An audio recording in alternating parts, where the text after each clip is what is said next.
Manx Radio's Update with Dave Moore.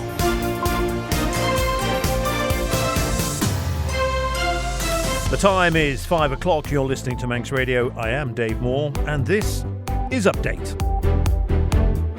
Welcome to the programme. Half an hour of the latest news in the Isle of Man, plus sport, business, travel updates, along with the newsmakers in person. Coming up, we have reaction to the government's decision to increase the minimum wage.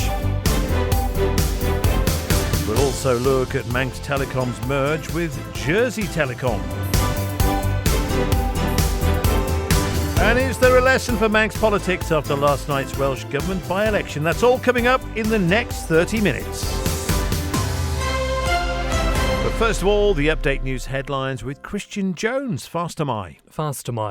Manx Telecom and Jersey Telecom have agreed a merger, creating what they say will be the largest full-service telecoms provider across the Crown dependencies. However, the deal still needs to be approved by regulators before it can go ahead. Treasury says a decision to increase minimum wage is about supporting the local economy, employers and workers. If you can plan ahead, adjust your prices, adjust your business models, we can actually get through this together. Yesterday, Tynwald approved the changes, which will see the hourly rate rise from £12.25 per hour to £13.46 from April next year. The Isle of Man's unemployment rate has remained steady at 0.6%. There were 273 people registered out of work at the end of September, 4 fewer than August. In international news, an asylum seeker has been found guilty of murdering a hotel worker on a railway station platform. The Sudanese nationals believed to have entered the UK by small boat less than 3 months before the attack on Rhiannon White last October. The victim's mum, Siobhan, wants him to face justice in the UK. I'm not against asylum seekers, whatever, but he's taken my daughter away. He doesn't deserve to be sent back to his own country. Serve his time here, every day of his life. One of the oldest football clubs in the world has gone into administration. Championship strugglers Sheffield Wednesday have automatically been deducted 12 points. And Kim Kardashian has told fans she'll become a qualified lawyer in 2 weeks. The reality star says she could give up her public persona to focus on a new career. Those are the Update News headlines, next at 6. Guramayu Christian. Onto the weather. Becoming cloudier this evening with a risk of a few showers and a strengthening northwest wind. Then staying generally dry overnight as the wind increases strong to near gale force, turning colder with a minimum temperature around 6 Celsius. Isolated showers tomorrow with a top temperature up to just 9 Celsius, but feeling colder as the strong to near gale force northwest wind continues. On Sunday, cloudy, rain arriving during the morning, turning a little patchier before clearing away in the evening.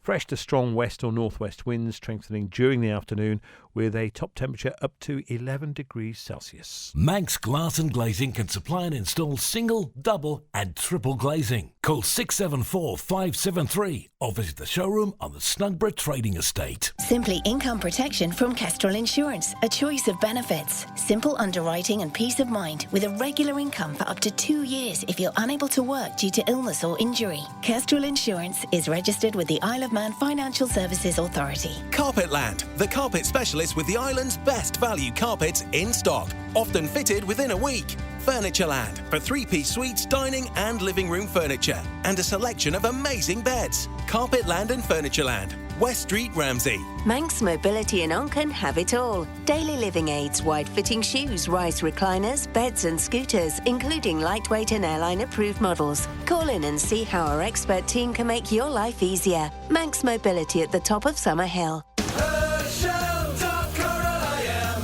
The exclusive Karcher store is open with thousands of products, accessories and parts in stock. For Karcher sales and service, Hersham Electrical, Shipyard Industrial Estate, Ramsey. You're listening to the Isle of Man's quintessential daily news and current affairs roundup. Update on Manx Radio. The Treasury Minister, Alex Allinson, says a decision to increase minimum wage is about supporting the local economy, employers and workers. Yesterday, Tynwald approved the changes, which will see the hourly rate rise from £12.25 to £13.46 from April next year. Mr Allinson says moving the minimum wage towards meeting the living wage has been something government's been talking about since the start of the current administration. He's also acknowledging the plight of some businesses. Nobody dispute that there are lots of stressors, particularly for small businesses on the Isle of Man, and particularly in certain sectors such as hospitality, retail, the care sectors, cleaning companies. We know that they've been hit by increased costs, increased energy costs, and obviously those people who employ a lot of staff are going to be hit by this if they're paying the minimum wage. However, we also know that if you can plan ahead, adjust your prices, adjust your business models, and there is help available to do that, we can actually get through this together. But 5 months will whiz by. That will go by so quickly. Is this really enough time? It will, but we've been talking about this for 5 years.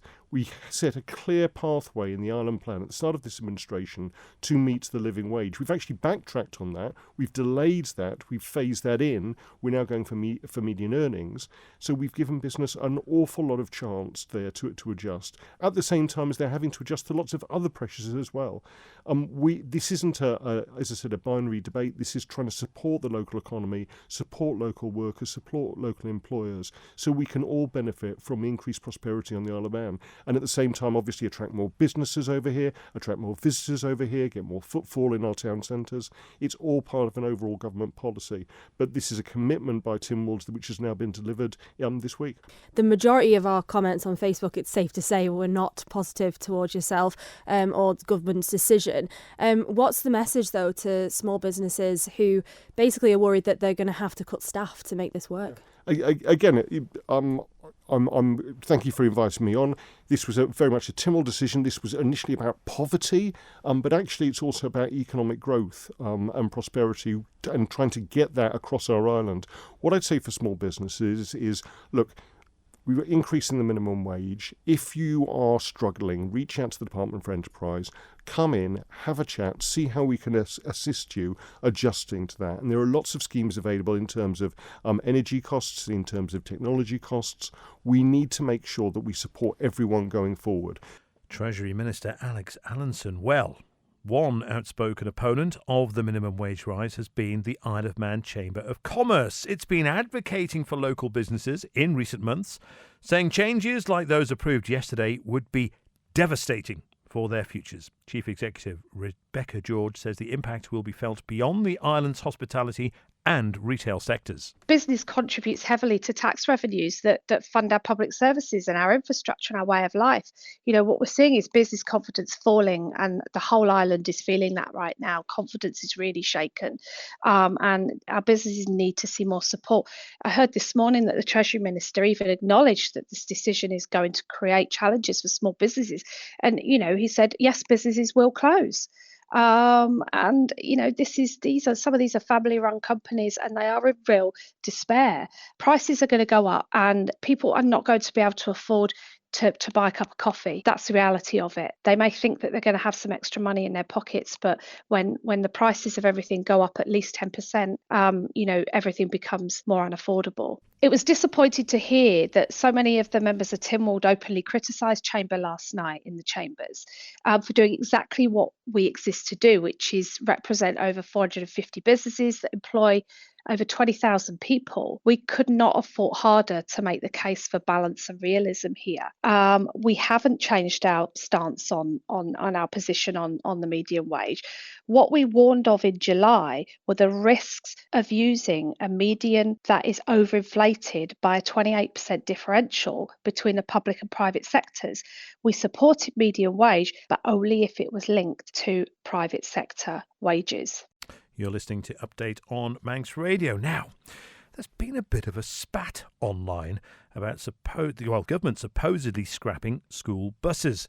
It comes after comments made during a debate on the Department of Infrastructure's transport strategy in Tynwald. So, what is the future of bus provision for children? Minister Michelle Hayward has been clarifying the plans. It was trying to point out that there are some places where school buses, we designate them as school buses, we send them to do a school bus run, and actually they could easily be a service bus provided on that route. And then once the children all drops off, it's got the whole route to run back to the depot or wherever it's going, that actually it would be better if we could work out our network so that we're using service buses rather than dedicated school buses.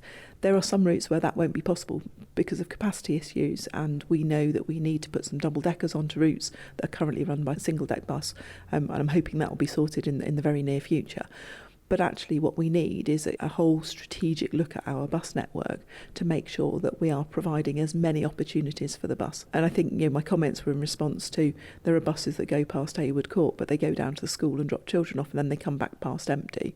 And it's not that there will be a regular route coming past there, but the challenge is absolutely right, that it seems insane to have a bus going back past a residential care home empty where you could actually put people onto that bus and incorporate it as part of the route. So some of this is in the bus strategy. It's about being smarter about how we manage our bus network to make sure we can give the opportunity to as many people as possible to get on as many buses as possible. So I'm definitely not axing bus services for schools. It is a really key part of what buses are there to do, but they may not be specific bus services anymore. They may be service buses. It's one of the bits in the transport strategy is about making sure that we use our assets to the best advantage. So I don't want buses travelling around empty if there's possibly a way that we could have got passengers on it and it's convenient for them to get wherever the bus is headed. And so we need to look at that and how we really, really do. I hate the term sweat the assets, but how we really use our assets to our best advantage. Buses are very expensive bits of kit that we invest in. We've got some very skilled drivers who are absolutely excellent at moving people around safely on the island, and for them to be doing trips when there's nobody on board and they've got not in service on the front of the bus, we need to minimise those options. You're listening to the Isle of Man's quintessential daily news and current affairs roundup. Update on Manx Radio. Manx Telecom and Jersey Telecom have agreed to merge, a move they say will create the largest full-service telecoms provider across the Crown dependencies. I'm delighted to say I'm joined in the studio now by Christian Jones. First of all, Christian, what more can you tell us? First of all, Dave, well, absolutely, this is, like you say, a major development in the telecom sector. The two companies plan to combine their operations across the Isle of Man, Jersey and Guernsey, and internationally. And they say that the merger will strengthen digital infrastructure. It will accelerate investment in areas like fibre broadband, 5G, and managed digital services. Correct me if I'm wrong, but haven't we heard about this before? I'm sure this isn't the first time we've heard about this. You would be right there. Manx Radio first revealed that background discussions, quote, were taking place back in November 2024, so this time last year, and again in June this year, though at the time, both companies dismissed those reports as speculative and unverified. We don't actually know the exact cost of this merger, but it is reported to be worth more than £500 million if historical figures that were floated are to be believed. Now, I know I've asked you this many times this week. What happens next? Is this the end? Has it happened? Yeah, absolutely. Well, not exactly on this. The merger still needs regulatory approval before it can go ahead. No timetable's been given yet on that. Both firms say the move will position them to deliver faster connectivity and a stronger network resilience across the islands. No doubt the question on many people's minds, though, is if this will affect the cost. Unfortunately, we don't have any details on that yet either. So watch this space. Thank you, Christian. We'll stay with telecommunications. Shaw claim their 5G network coverage will start being rolled out in the Isle of Man from next year. The telecommunications company, which is now rebranded as Shaw by Bayern, has made the announcement at a launch event in Douglas. Partnering with a technology business from Bahrain, it's aiming to invest £100 million across the Channel Islands and the Isle of Man towards digital infrastructure. Tech firm Ericsson also getting involved with the company ahead of the rollout. Shaw by Bayern Chief Executive Officer Alistair Beek and Bayern CEO Sheikh Mohammed bin Khalifa spoke to Chanel Sakou. It will improve coverage, it will improve speeds, and it means that the island's going to be super well connected for the longer term. And that's really important to the community, but also to the economy. And because we all spend more and more of our lives and lead a more digital lifestyle these days. So whether that's working from home, whether it's for healthcare, whether it's for education, mobile and fixed networks are critical. That timeline, the middle of next year, is that when it's expected to be rolled out fully on the island or across the British Isles, or is that when it's going to be starting to be rolled out? We're not here today to kind of commit to a timing exact process of when exactly it's going to launch. All I can say is that we are right now in the testing phase of proving all the technology that we're installing is working.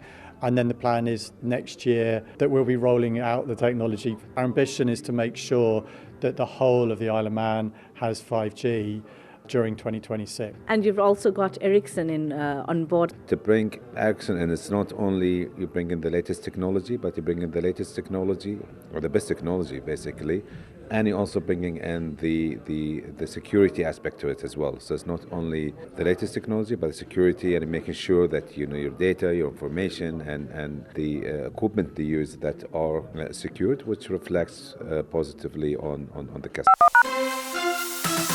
Manx Radio Travel, driven by Quayside Tyres and Service Centre. So we'll start off with the Manxman, which is already in Dock and Douglas. Let's go down to the airport. And the Aer Lingus is boarding at 5:20 to Dublin.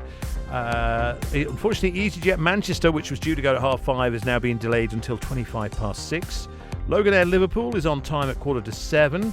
The 10 to 7 service from EasyJet to Gatwick has been delayed till 8 o'clock, and the Loganair flight to Edinburgh at 8:15 is showing as on time. In terms of the arrivals, of course, there'll be some knock-ons because of those. We have it's updating now as I speak, and it is that the EasyJet Manchester is delayed. It was due to arrive at 5, is now due to come in at 5 to 6. Loganair Manchester is showing as 6:15, that's on time. The EasyJet Gatwick is delayed. It was due to arrive at 6:15. It's now coming in at 7:30. But okay for our other arrivals. Edinburgh Loganair is coming in on time at 7:45. Loganair London City at 8:10 is on time, and Liverpool Loganair 20 to 9 is also showing on time. Ask how you can spread the cost interest-free at Quayside. So, the island's unemployment rate has held steady at 0.6%. Latest figures showing a small fall in the number of people out of work. Layla Bladen has been on work experience at Manx Radio this week. We've given her the job of looking through the stats. So, faster my Layla, what do these figures tell us? Well, the picture remains fairly stable, and at the end of September, there were 273 people registered as unemployed. That's 4 fewer than in August, but 13 more the same month last year. The unemployment rate itself hasn't changed and still sits at 0.6%. Oh, right, okay. A steady month overall, but what about the number of jobs available? Well, that's actually where we've seen an increase. The report shows there were 439 vacancies at the job centre at the end of the month. That's up by 27th on August. More than half of those are full-time roles, but a sizable number of part-time positions are temporary or seasonal, which is fairly typical for this time of year. The business is gearing up for Christmas temps. And which sectors are seeing the most activity at the moment? Healthcare continues to lead the way. There were 83 vacancies in medical and health services alone. Retail and hospitality are also major recruiters, with both sectors reporting dozens of openings.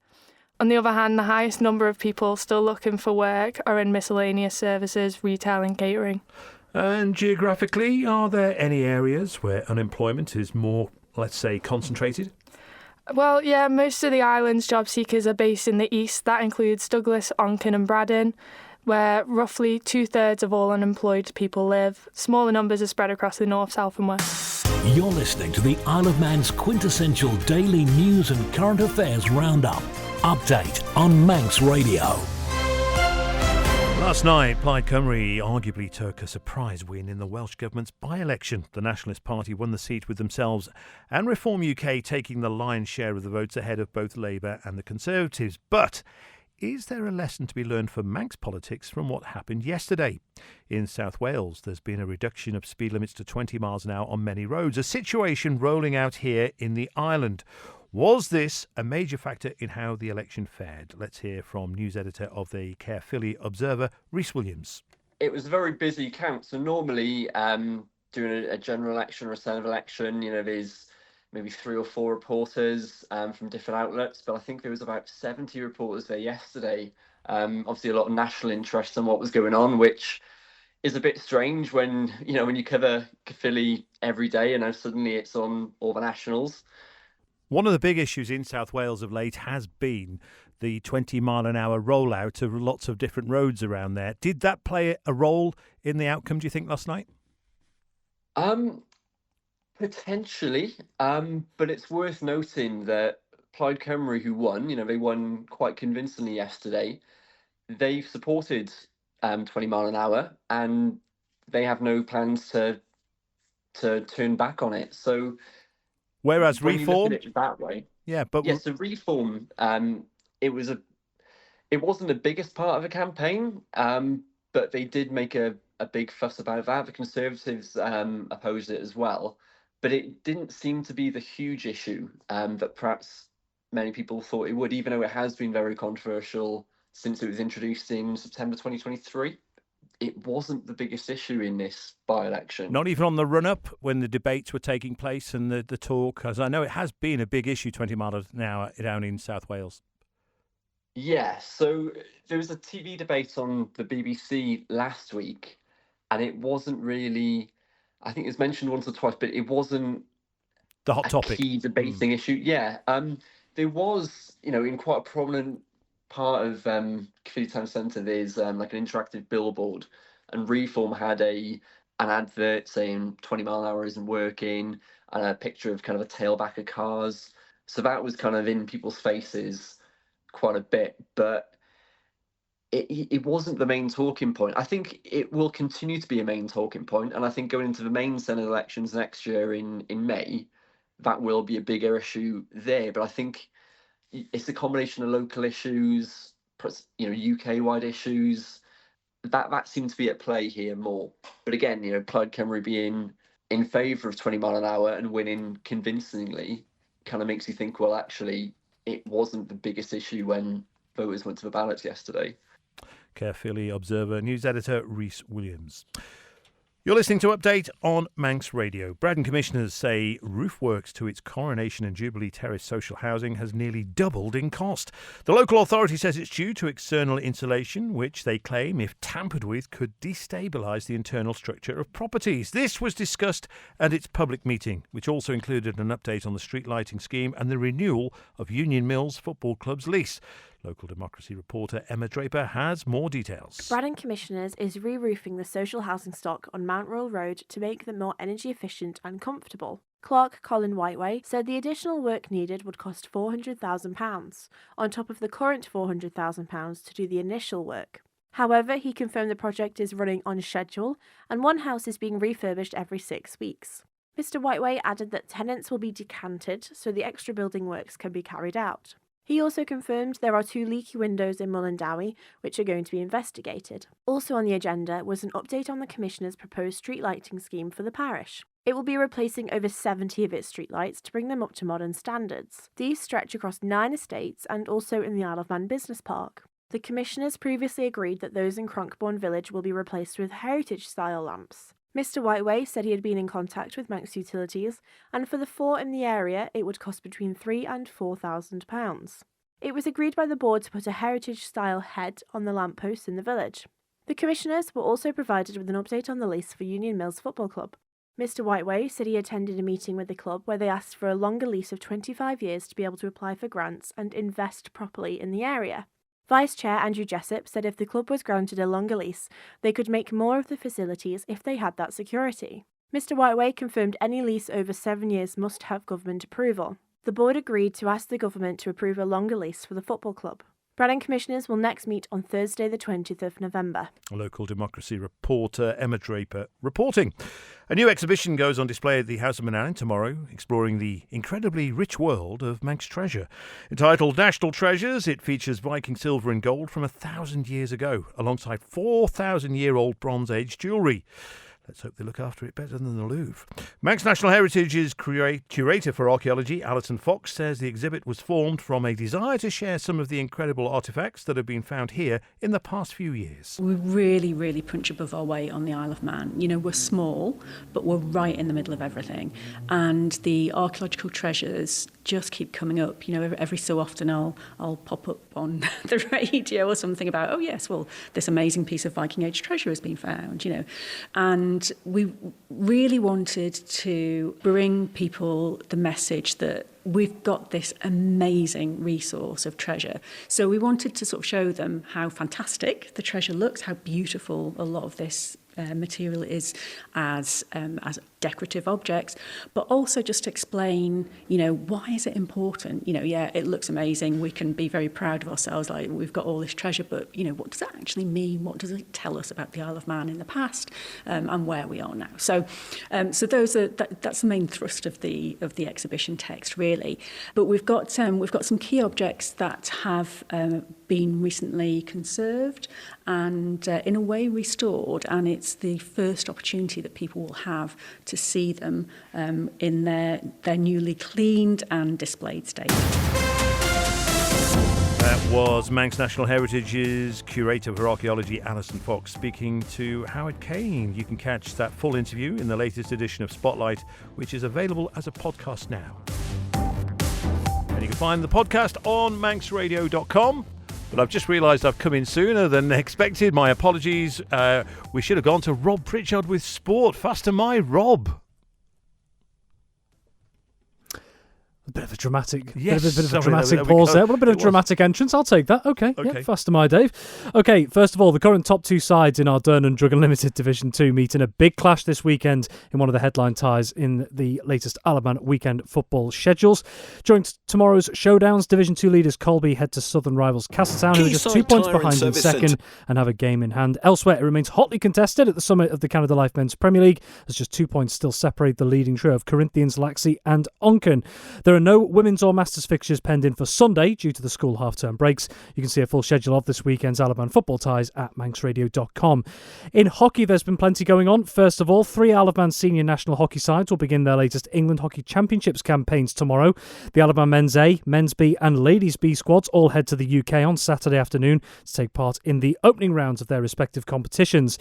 Contesting the EH Men's Tier 2 trophy, the Men's A will face West Derby Men's First 11, whilst the Men's B will open their account in the EH Men's Tier 3 Vars at Goulburn and Prescott's second 11. Elsewhere, the Ladies B side head to Merseyside to face Liverpool Sefton's second 11 in the Women's EH Tier 3 Vars. Meanwhile, on Ireland, mixed league action returns tomorrow after cup competitions took centre stage last weekend. Matches across the divisions will get underway from 11 a.m. tomorrow morning, with details on our website. And also, Manx hockey player Sienna Dunn will represent England at this year's Junior Women's World Cup. The former Valkyries player is one of 18 athletes in the under-21s national side, which will contest the tournament in Santiago, Chile from the 1st to the 13th of December. Dunn was also part of the England under-21 women's squad, which finished 4th in the same tournament in 2023, also in Chile. And in rugby, Douglas will be hoping to keep up their impressive form in Regional 2 North West during Saturday's rugby ties. They head to Birkenhead Park, whilst Ramsey travel to Clitheroe in a rearranged Counties 3 ADM Lancashire-Cheshire contest. And on Ireland, the Manx Shield returns as Southern Nomads host Western Vikings. Thank you, Rob, and you'll be back again very shortly. Indeed, I will be. It's a very quick turnaround. So tonight it's... Taking a look towards the latest fixtures as well. Like I say, there's another busy football schedule going on as well, including what is a big game at the top of Division 2. Hockey-wise, as I've just mentioned, there are plenty going on, and all eyes turning again to league action after the opening round of the mixed competitions last weekend. And rugby, a trio of teams in action. The big question being, can Douglas keep up their good form in Regional 2 North West? Thank you, Rob. We'll stick around for you, but that's it from Update from myself. Thank you to newsreader Christian Jones, and... I think it's Christian will be here for Update next Monday at 5 o'clock.